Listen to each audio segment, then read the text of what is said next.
Sutra teratai yang menakjubkan. Bab 11. Kemunculan Stupa Mustika. Sinfa Siang Sutra Teratai episode 1302. Tidak gentar sekalipun melalui jalan buruk dan berbahaya yang sulit. Para Buddha dari 10 penjuru berkumpul bagaikan awan di sini. Bukannya tanpa alasan, dikarenakan ingin benih Buddha tidak terputus pada era kemunduran Dharma dan berdiam lama di dunia. Makanya para Buddha belahan raga datang berkumpul. 3 kali mengubah menjadi tanah murni untuk memfasilitasi tempat duduk mereka. Bagian naskah ini semua orang sangat familiar membacanya, karena semasa waktu ini selalu mengulang kembali para belahan raga Buddha Sakyamuni datang berkumpul dari 4 arah mata angin dan segala penjuru.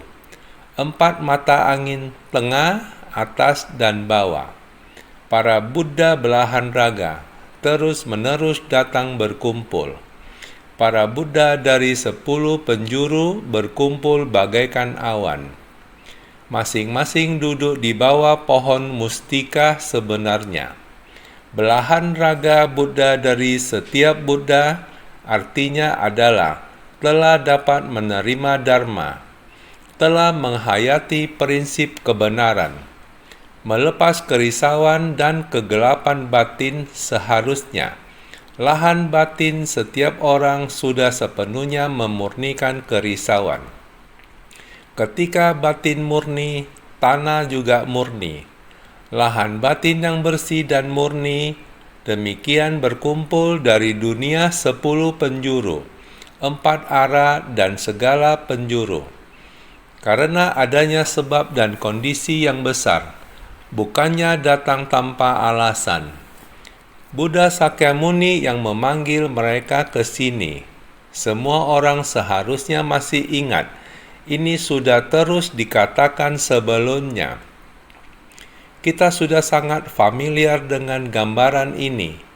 Menggunakan gambaran ini sebagai ajaran, ini menunjukkan Dharma dalam batin setiap orang. Terdapat sebuah pagoda puncak burung nasar, tempat di mana Buddha membabarkan Dharma, membuat kita sangat jelas memahami stupa mustika di dalam batin kita. Juga telah muncul keseluruhan tubuh Buddha di stupa, telah mengeluarkan suara dari dalam stupa. Semua orang berharap untuk dapat melihat Buddha di dalam stupa mustika. Buddha Sakyamuni naik ke angkasa sangat mudah. Dengan satu sentuhan jarinya, lalu pintu stupa terbuka. Buddha Sakyamuni masuk ke dalam stupa Buddha kuno. Buddha Prabhutaratna memuji dan bersukacita. Segera berkata, "Bagus sekali, bagus sekali." Buddha Sakyamuni lekaslah membabarkan sutra ini. Saya datang demi mendengarkan Dharma, demi mendengarkan Dharma. Maka saya datang dan memberi kesaksian. Bagian naskah ini setiap kali membahas sampai bagian ini. Di dalam lubuk hati merasa sangat bersuka cita. Karena Buddha kuno dan Buddha sekarang berkumpul, bahkan telah duduk bersama. Sifat hakiki kita yang demikian adanya telah terbangkitkan melalui ajaran dari Sang Buddha, telah membangkitkan niat pikiran ini yang telah menggerakkan sifat hakiki yang demikian adanya, telah tersadarkan. Intinya terdapat sukacita dalam Dharma yang tidak dapat dijelaskan. Sukacita dalam Dharma yang tidak dapat digambarkan, hanya dapat dirasakan. Para Buddha dari 10 penjuru telah berkumpul bagaikan awan. Buddha dari 10 penjuru semuanya berkumpul bagaikan awan. Naskah sutra sebelumnya mengatakan, Masing-masing melepaskan tanam menakjubkan dan kumpulan murid dewa, manusia, naga, dan makhluk halus, serta segala persembahan, guna membuat Dharma berdiam lama. Makanya datang ke sini. Sutra Teratai Bab 11, Kemunculan Stupa Mustika. Begitu banyak Buddha belahan raga semuanya telah tiba. Jalinan judulnya adalah demi Dharma, agar Dharma Buddha dapat bertahan lama. Oleh karena itu, Buddha Prabhutaratna datang demi untuk mendengarkan Dharma. Belahan raga Buddha ini semuanya berkumpul pada persamuhan Dharma tersebut. Hanya untuk melindungi persamuhan Dharma itu, agar Dharma ini, tubuh Dharma, Dharmakaya, Buddha belahan raga semuanya dapat berkumpul. Dengan harapan Dharma Buddha dapat bertahan lama. Karena itu mereka datang. Ini adalah sebuah jalinan jodoh. Sama seperti sekarang, tahun 2016. Pada saat ini juga sama, banyak orang yang datang ke Aula Qingse Taiwan, Hualien. Ada relawan komite yang akan menyelesaikan pelatihan mereka. Akan berkumpul bersama, berdatangan satu persatu. Sekarang ada lebih dari 1,000 orang di Aula Qingse. Sekarang juga sedang mendengarkan Dharma pada saat ini. Ada juga yang jauh di sana, dari Chongqing, Yinan, Kunming, Shaanxi, Xi'an, Qinghai, dan Gansu. Juga ada 400-500 orang yang berkumpul di Sichuan sekarang. Pada saat ini, mereka juga di sana sedang mendengarkan Dharma. Pelatihan mereka sudah akan selesai, yaitu di tahun ini sudah akan dilantik sekarang. Saat ini sudah ada begitu banyak orang dibagi ke Sichuan dan ke Aula Qingse Hualien. Bodhisattva dari seluruh dunia, baik dari Taiwan atau dari insan suci global, termasuk dari Afrika. Bodhisattva dari luar negeri yang pulang, mereka juga telah berkumpul pada momen ini. Adalah demi untuk membuat pada era kemunduran Dharma di dunia, benih Buddha tidak terputus. Berdiam di dunia dalam jangka waktu yang lama. Prinsip kebenaran yang sama. Setiap tahun pelantikan relawan baru Ceci berharap mewariskan semangat dan filosofi Ceci di dunia. Bodhisattva dunia harus lebih universal lagi. Terus menyebarkan benih kebajikan di seluruh dunia. Membantu benih bodhisattva tumbuh. Hutan Bodhi berasal dari benih yang bertunas dengan sendirinya. Pohon kecil dan pohon besar dan menjadi seluruh hutan Bodhi.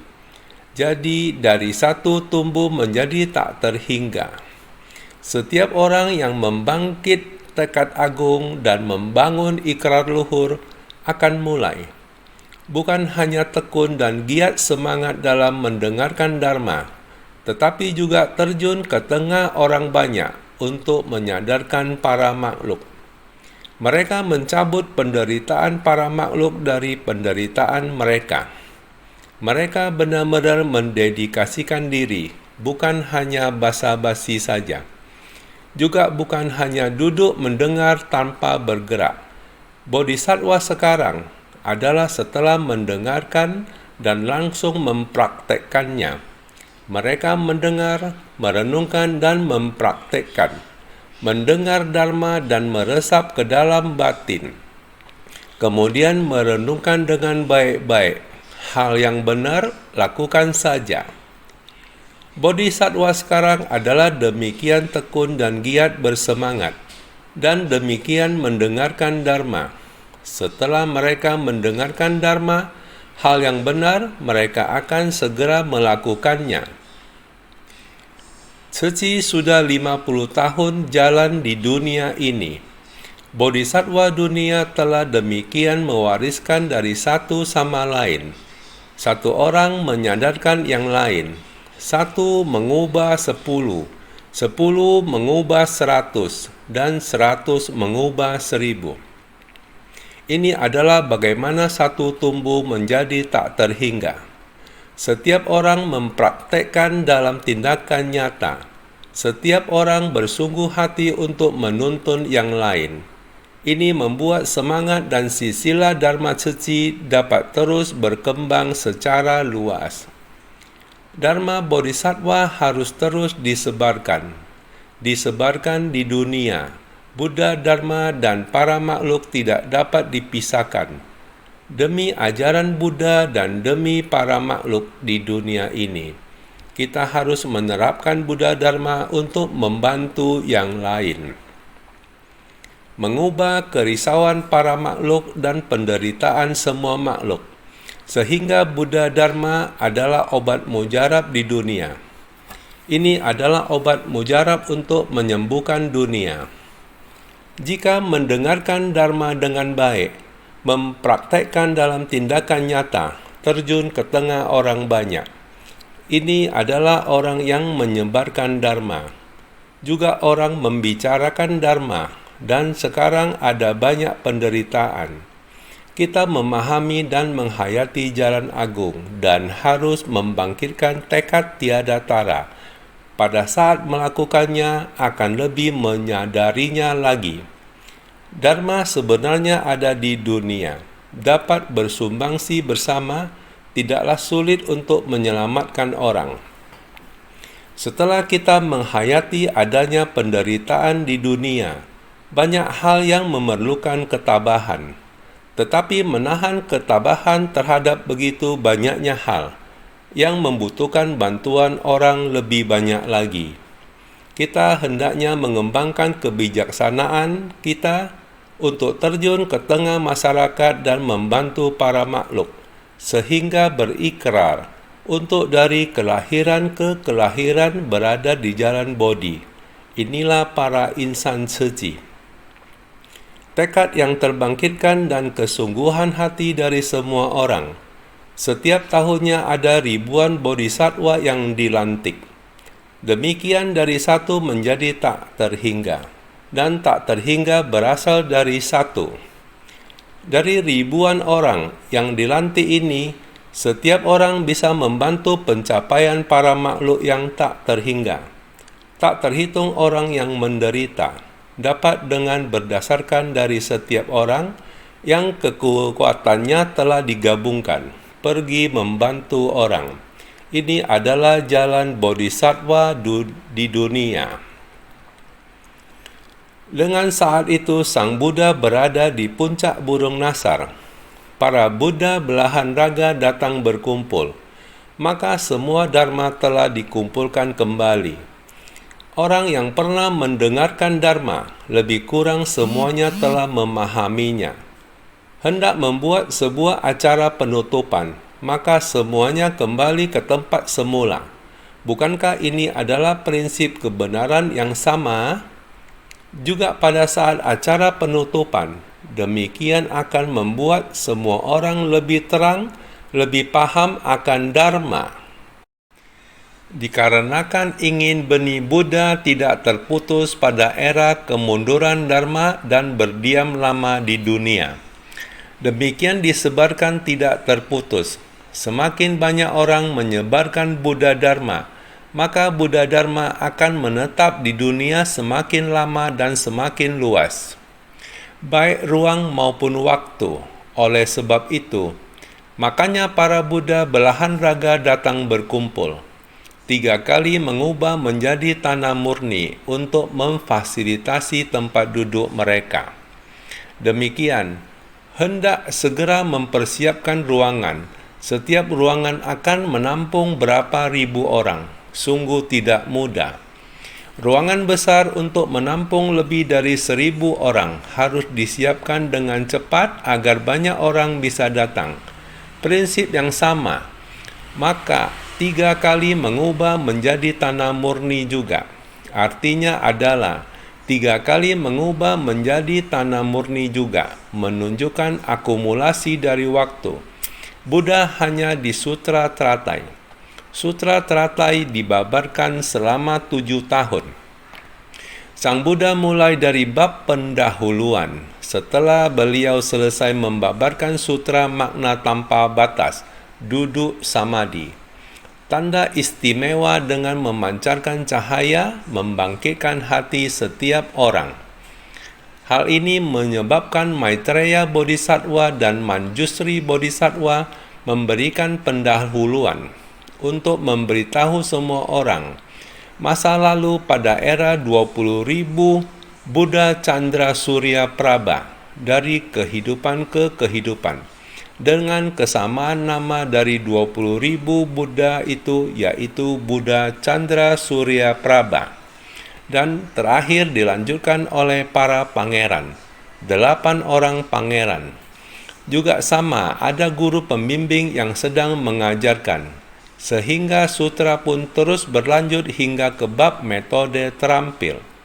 Memasuki putaran pertama, Buddha mulai akan membabarkan bab perumpamaan. Kebijaksanaan yang mendalam ini tidak dapat dipahami oleh semua orang, maka mulai harus menggunakan perumpamaan. Beliau harus menggunakan 9 kategori dari pengajaran Buddha. Dengan mulai memberikan perumpamaan, ini adalah akumulasi waktu. Agar semua orang bisa memahami bahwa penderitaan sifatnya adalah menghimpit, maka harus segera terbebas dari rumah terbakar, dan beliau pun merancang 3 kendaraan. Juga menghimbau semua orang untuk mengarah dan memilih kereta lembu yang besar. Ini adalah perumpamaan dari rumah terbakar, dan memicu 4 murid utama untuk bisa memahami serta meyakini. Demikianlah setahap demi setahap dimulai. Coba kita pikirkan, ini butuh berapa lama waktunya. Belum lagi di masa lalu, beliau juga mengajarkan ajaran agama, Vaipulya, dan ajaran prasna. Jika tidak terlebih dahulu membimbing dengan ajaran kekosongan dan keberadaan, bagaimana kita dapat memahami ajaran yang sempurna ini? Jadi ini membutuhkan waktu yang lama hingga tiba di saat ini, telah 3 kali mengubah tanah suci. Ini menunjukkan hampir selesainya bagian pokok dari Sutra Teratai, juga mendekati penutupan dari pembabaran. Perumpamaan dari rumah yang terbakar, perumpamaan dari kota gaib, serta pemberian peramalan kepada para muridnya dan lain-lain untuk membantu batin semua orang agar memasuki kediaman Tathagata, mengenakan jubah Tathagata dan kekosongan dari segala dharma sebagai singgasana. Kita semua telah mendengarkan ini. Ruang dalam pikiran mereka, ruang ini telah dimurnikan. Ini adalah arti dari 3 kali mengubah tanah kotor menjadi tanah suci, untuk membuat ruang di tempat itu sekarang. Pada saat ini kita telah memasuki kediaman Tathagata, mengenakan jubah Tathagata, dan telah kekosongan dari segala dharma sebagai singgasana. Kita sangat memahami ini dengan jelas. Inilah cara Sang Buddha mengajarkan dharma kepada bodhisattva. Jadi, mengajarkan para bodhisattva untuk membangkitkan ikrar agung. Demikian, melampaui keawaman dan memasuki bodhicitta yang murni. Para bodhisattva selama kalpa tak terkira memukuk berkah kebajikan. Jadi dengan sendirinya sudah tercukupi olehnya. Bersungguh hatilah. Sang Buddha bersungguh hati mengajarkan bodhisattva yang tak terhitung jumlahnya harus memasuki ikrar agung. Makhluk hidup yang jumlahnya tak terhingga Aku bertekad menyelamatkan mereka semua. Kerisauan batin yang tiada akhir, aku bertekad menghilangkannya seketika. Maka itu harus melampaui keawaman. Kerisauan batin yang tiada akhir, aku bertekad menghilangkannya seketika. Kerisauan, kegelapan batin dan kerisauan, masih ada debu, kerisauan sebanyak butiran debu tiada akhir. Kita bertekad harus menghilangkannya. Kita mesti memasuki bodhicitta yang murni, yakni memasuki kediaman Tathagata, mengenakan jubah Tathagata dan kekosongan dari segala dharma sebagai singgasana. Jubah Tathagata yaitu jubah kesabaran. Dengan demikian kekosongan dari segala dharma sebagai singgasana. Ini adalah memurnikan bodhicitta, batin pencerahan. Jadi, para bodhisattva selama kalpa tak terkira memupuk berkah kebajikan. Jadi dengan sendirinya sudah tercukupi olehnya. Para bodhisattva ini bukan hanya pada kehidupan sekarang saja. Para bodhisattva ini telah selama kalpa yang tak terkira, berkah yang telah dipupuk, kebajikan dengan sendirinya sudah tercukupi. Kita tidak tahu sudah berapa kelahiran memupuknya. Pada kehidupan sekarang dapat berkumpul bersama di satu ruangan. Buddha mencapai pencerahan, sutra teratai yang telah dibabarkan. Kita sekarang telah mendengarnya. Ini semua adalah orang yang memiliki berkah. Semuanya adalah karena dulu memiliki jalinan jodoh. Dulu juga ada mempraktikkan jalan bodhisattva. Dengan demikian, benih sebab praktik bodhisattva ada melatih berkah dan kebajikan. Ini karena masing-masing orang jalinan jodohnya berbeda. Di dunia muncul dengan peran yang berbeda, jalinan jodoh yang berbeda. Masing-masing memiliki keluarga masing-masing. Masing-masing memiliki jalinan jodoh masing-masing. Tetapi ada sebuah jalinan jodoh bersama, yaitu bersama-sama berkumpul mendengarkan sutra teratai. Inilah jalinan jodoh. Sekiranya ada orang bepergian dengan segala jenis kendaraan, melalui jalan buruk yang sulit dan berbahaya, sekalipun tempat yang dilalui dan dicapai adalah sulit, tetapi tidak gentar. Kita tidak gentar. Ini menunjukkan bahwa orang, apakah naik perahu atau naik mobil, sedang bepergian, melewati sangat banyak jalan yang berbahaya. Tidak peduli kita melatih diri dengan ajaran apa. Sesungguhnya setiap orang masing-masing memiliki jalinan jodohnya sendiri. Ada yang orang harus sepanjang hidupnya sangat menderita sebelum bertemu dengan Buddha Dharma. Jadi sekarang juga ada banyak orang yang kaya batin di tengah kemiskinan secara materi. Mereka mempraktekkan jalan bodhisattva, meskipun mereka mungkin miskin, meskipun keluarga mereka mungkin memiliki segala macam kesulitan, meskipun hidup mereka mungkin sangat berliku. Namun mereka membangkitkan tekad, mereka juga bisa keluar untuk membantu orang lain. Sangat berliku, jalan buruk yang sulit dan berbahaya di sepanjang hidup kita. Ada berapa banyak orang yang melakukan perjalanan seperti ini? Mari kita lihat Haiti di tahun 2016. Di sana juga sudah ada relawan yang bermunculan. Beberapa puluh relawan di Haiti. Di Haiti juga ada relawan komite.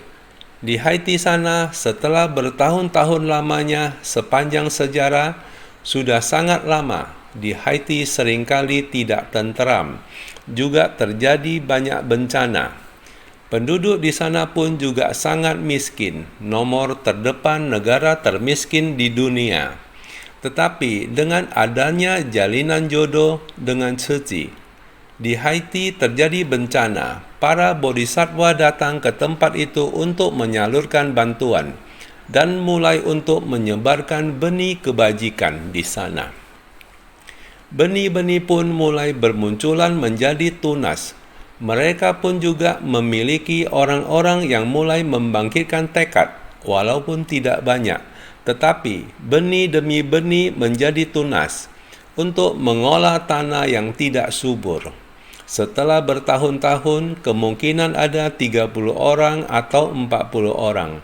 40 hingga 50 orang yang bergabung menjadi relawan.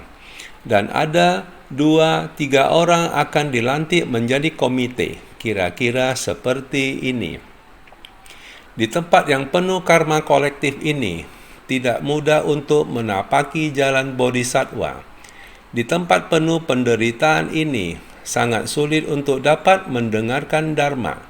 Di tempat penuh penderitaan ini, sangat sulit untuk menjalankan pelatihan diri.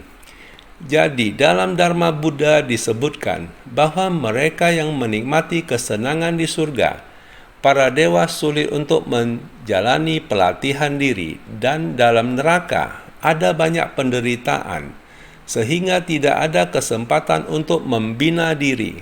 Berbicara tentang surga, lihatlah, ketika Buddha mengajarkan sutra, meskipun ada kelompok naga pelindung Dharma, namun ketika Buddha mulai membabarkan sutra teratai, 5.000 murid Buddha dari alam manusia meninggalkan persamuan.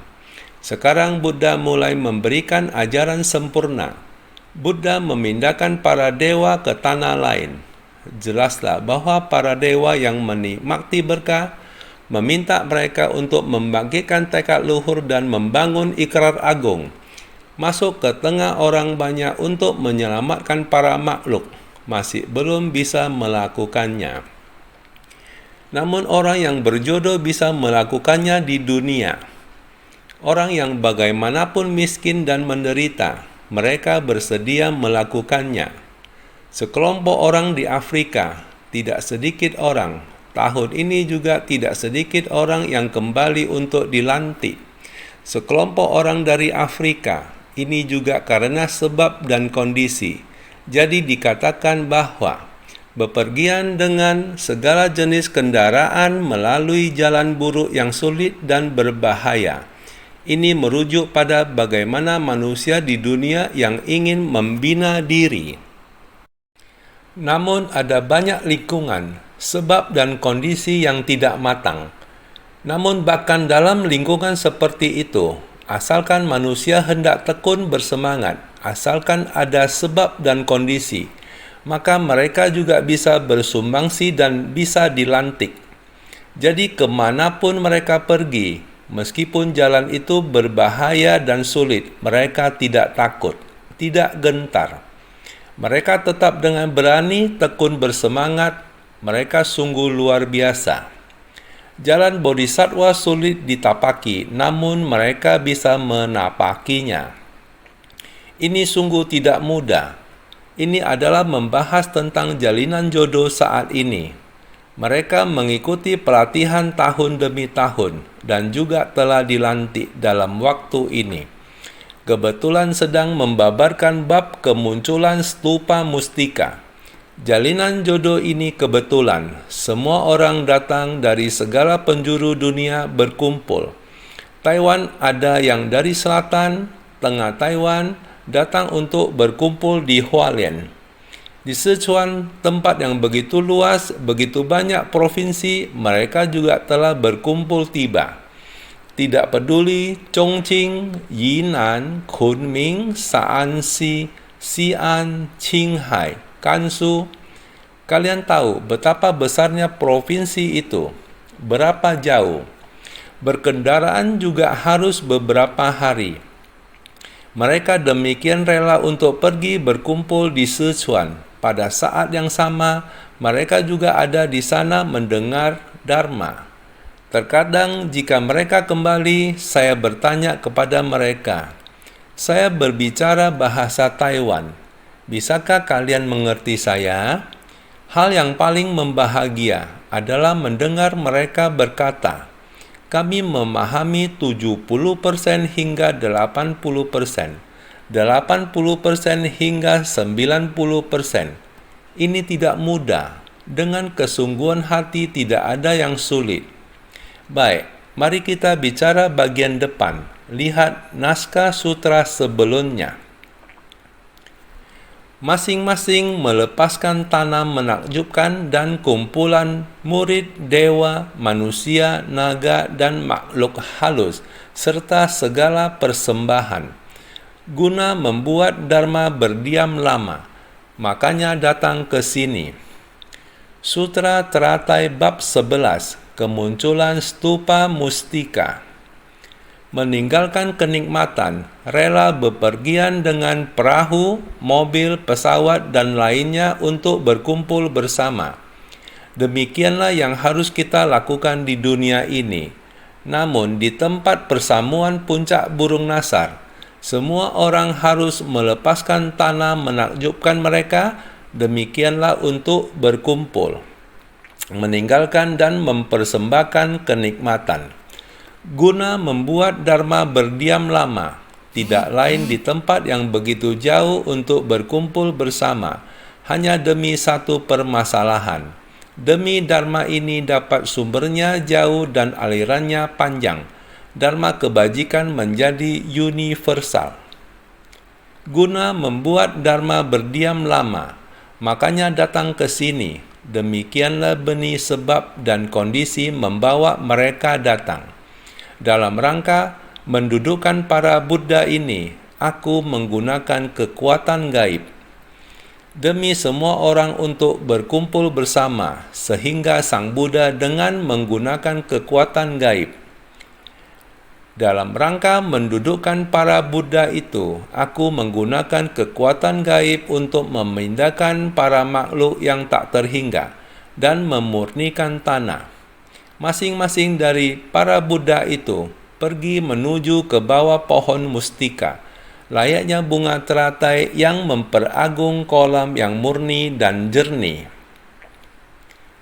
Sutra Teratai Bab 11, Kemunculan Stupa Mustika. Untuk mengakomodasi begitu banyak Buddha, harus menggunakan berbagai metode untuk memurnikan ruang ini. Memindahkan para makhluk yang tak terhingga, yaitu 8 kelompok dewa dan naga yang disingkirkan sementara karena mereka terhadap masuk ke tengah orang banyak mempraktekkan ajaran kendaraan besar tidak tertarik, sehingga mereka akan menghindar. Inilah mereka terhadap ajaran kendaraan besar, harus memasuki ke tengah orang banyak. Orang yang menapaki jalan bodhisattva, tempat ini untuk mereka kembali. Ini artinya adalah, meskipun kita banyak mendengarkan Dharma, kita harus meninggalkan ajaran yang melekat pada kita. Kita harus melepaskan, menerimanya dapat membangkitkan tekad pembinaan diri.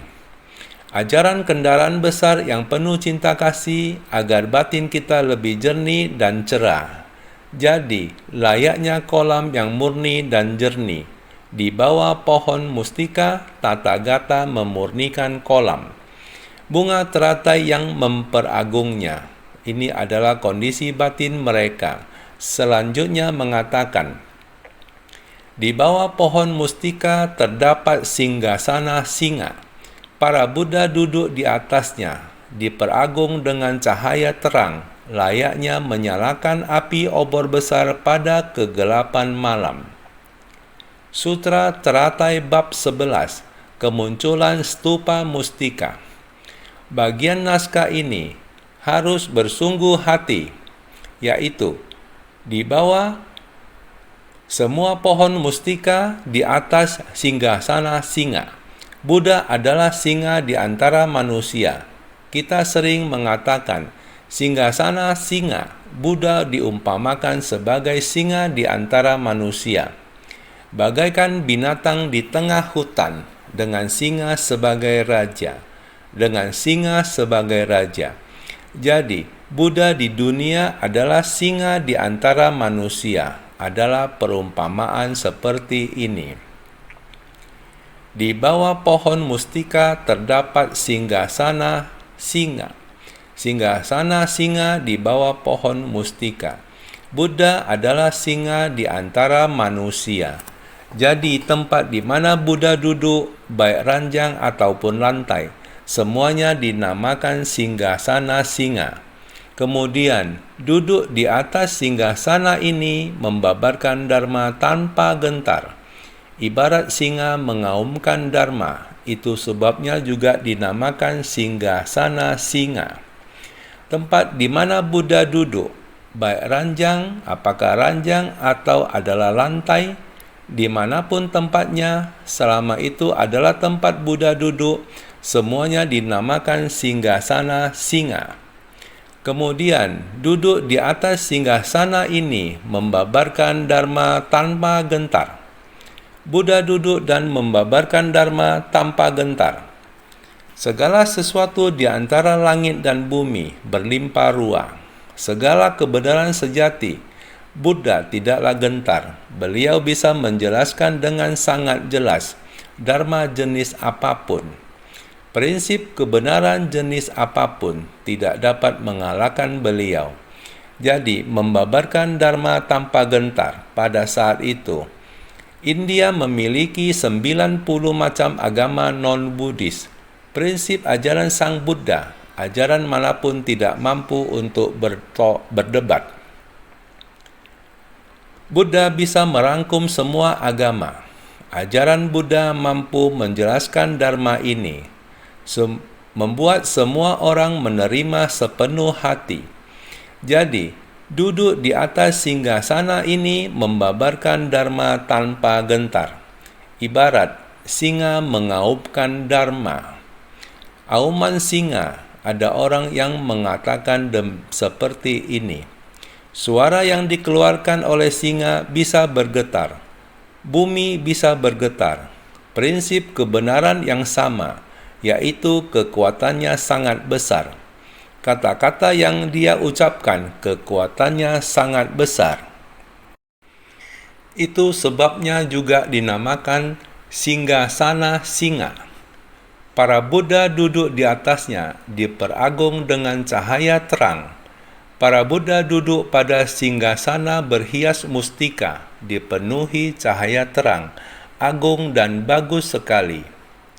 Para Buddha duduk di atasnya diperagung dengan cahaya terang. Singgasana singa dipenuhi cahaya terang, agung dan bagus sekali. Ketika Buddha duduk di atas, selalu merasa tempat ini semakin agung. Inilah kewibawaan Sang Buddha. Layaknya menyalakan api obor besar pada kegelapan malam. Para makhluk berada dalam kebingungan. Layaknya kehilangan arah pada kegelapan malam.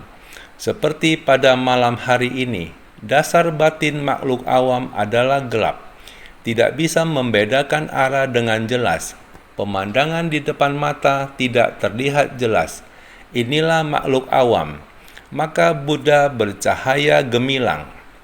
Dasar batin para Buddha adalah sangat jelas. Prinsip kebenaran di dunia, semuanya yang ada di dunia, semua dikuasainya. Tidak ada yang tidak jelas bagi mereka. Maka, para Buddha bercahaya gemilang, layaknya menyalakan api obor besar. Seperti menyalakan cahaya api dari obor besar, sehingga semua orang dapat melihat sekelilingnya dengan jelas. Ini seperti menyalakan cahaya api dari obor besar pada kegelapan malam, sehingga terang dan jelas, menerangi dan memperagung tempat tersebut. Layaknya menyalakan api obor besar pada kegelapan malam. Para makhluk berada dalam kebingungan, layaknya berada dalam kegelapan malam. Para Buddha bercahaya gemilang, layaknya menyalakan api obor besar. Ini seperti menyalakan cahaya api dari obor besar pada kegelapan malam. Artinya terang dan jelas, menerangi dan memperagung. Inilah kekuatan cinta kasih yang juga adalah kekuatan kebijaksanaan.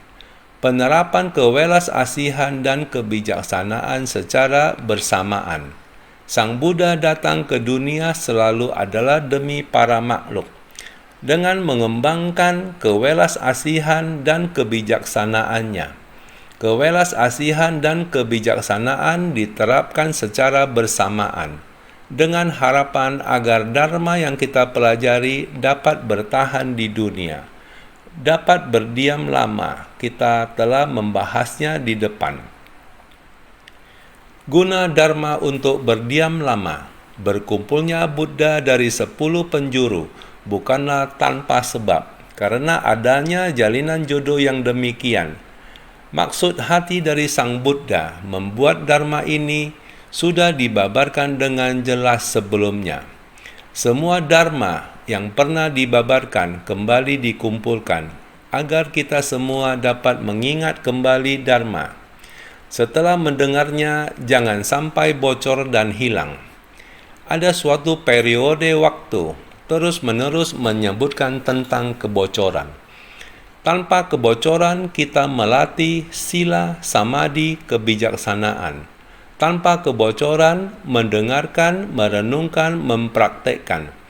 Tanpa kebocoran, kita harus selalu mempraktekkan pelatihan jangka panjang, pelatihan tanpa sisa, pelatihan tanpa henti. Juga harus pelatihan dengan penghormatan. Ini harus diterapkan dalam kehidupan kita sehari-hari. Kita harus menganalisa sesuatu dengan kebijaksanaan. Hal yang benar kita lakukan saja. Menggunakan bahasa sehari-hari dengan kata-kata sederhana. Demikian sederhana. Apakah ada hal yang tidak bisa kita selesaikan? Walaupun begitu banyak penderitaan di dunia dan terdapat banyak rintangan di dunia ini, asalkan ada kondisi pendukung dan bersatu dengan dharma, dengan sendirinya kita dapat mengatasi kesulitan di dalam batin kita. Sehingga kita rela bersumbangsi seperti di Indonesia. Ada seorang pengemis, dia cacat dan mengemis. Setelah memahami Ciji memberi bantuan padanya. Walaupun setiap bulan menerima bantuan, dia juga tahu bagaimana mengumpulkan botol plastik untuk daur ulang. Ini yang disebut mencintai dan melindungi bumi. Berbagai plastik didaur ulang, walaupun dia cacat, walaupun dia mengemis pada orang untuk melewati hidupnya. Akan tetapi, dia masih bisa daur ulang jenis plastik, memberikan pada Ciji. Uang dari hasil mengemis, dia juga menyisihkan sebagian ke celengan bambu. Setiap bulan datang mengunjungi insan Ciji, demikianlah dia bersumbangsi. Orang miskin yang kaya batin, dalam kemiskinan dan menampakkan kondisi yang penuh kesulitan, dia masih bersedia bersumbangsi. Dia mengetahui setetes demi setetes jumlah yang banyak dipadukan. Benda yang banyak ini juga ada dia yang ikut bersumbangsi. Prinsip kebenaran telah diterimanya. Kehidupannya sendiri sangat sulit. Bukan hanya miskin, juga cacat berat. Sewaktu datang mengambil bantuan dan melihat dokter, harus bodhisattva relawan yang memapanya. Gerakannya sangat tidak leluasa. Dia bersedia dan dapat melakukannya. Ini adalah bodhisattva bersungguh hati membimbingnya, duluan mencintainya, bersumbangsi duluan, menunjukkan kesetaraan antara dia dan semua orang. Walaupun keadaan sangat sulit, tapi dia juga bisa bersumbangsi dengan apa yang didapatkannya. Walaupun uang dari mengemis selain untuk kehidupan kesehariannya juga masih bersumbangsi. Juga dengan tubuh cacatnya, dia juga paham akan mencintai dan melindungi bumi. Dia juga mengumpulkan jenis bahan plastik daur ulang. Pikirkan, bukan tidak dapat melakukannya, bukan juga ada kesulitan. Tapi batin kita sendiri yang merintangi kita. Maka bila kita bisa membuka pintu hati, bersama dengan Buddha yang sekarang, tidak ada bedakan miskin kaya, tidak ada bedakan mulia atau hina. Semua orang adalah setara. Asalkan satu niat pikiran kita dirubah, tidak ada hal yang tidak bisa dilakukan. Apalagi mempraktekkan jalan bodhisattva mencapai kebuddhaan, mana ada sulitnya. Asalkan kita setiap orang senantiasa lebih bersungguh hati